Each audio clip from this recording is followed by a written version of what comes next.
Vladimir Putin is doing what he's doing because of how weak the West has become. When he looks around now, what does he see? He sees the United States of America with no clear leader. Joe Biden is not running the country. Kamala Harris doesn't appear to be capable either, and so America, Russia's old foe, is essentially rudderless.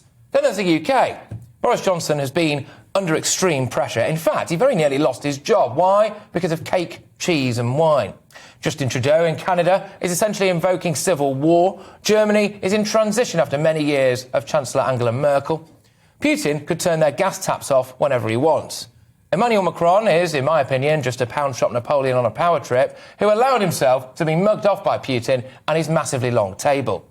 And, crucially, the Western world has been on a push now for some time to remove borders, to tell its citizens that borders are actually a bad thing and that national sovereignty is a dangerous and outdated concept put forward by small-minded racists.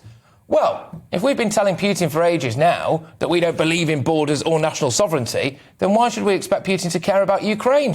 Why would he think that we'd care?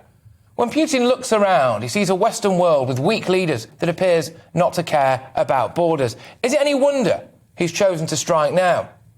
And there have been some absolutely terrible takes on this crisis from, you guessed it, those on the left. Kamala Harris said, listen, guys, I won't do the voice. We're talking about the potential for war in Europe.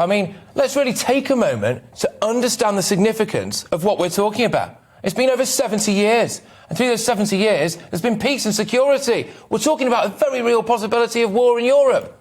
That will come as a huge shock to the victims of the Yugoslavian Civil War, Russia's actions in Georgia and Crimea, and the Cold War. Anyway, Jeremy Corbyn, never one to shy away from taking the side of this country's enemies, asked the House of Commons yesterday if Ben Wallace would support, quotes, a reduction in NATO presence on the border to secure peace in the region. Well, before this, of course, as well, his Peace and Justice Group called for the UK to stop, quotes, aggressive posturing. So, it's all our fault, then, Jez, is it? Well, in a way, it is, actually, but not in the same way that Jeremy Corbyn has suggested. The West has been very arrogant for decades now, looking in at itself, assuming that it had nullified the Russian threat, taking its eye off the ball, focusing on things like internal national microaggressions while Putin plots the reconstruction of the Soviet Union. I'm sure the people of Ukraine are very grateful that we're pursuing a woke green agenda, that America has elected a fossil, that the EU couldn't run a bath, that Canada is being led by a catalogue model. I'm sure they're very grateful indeed.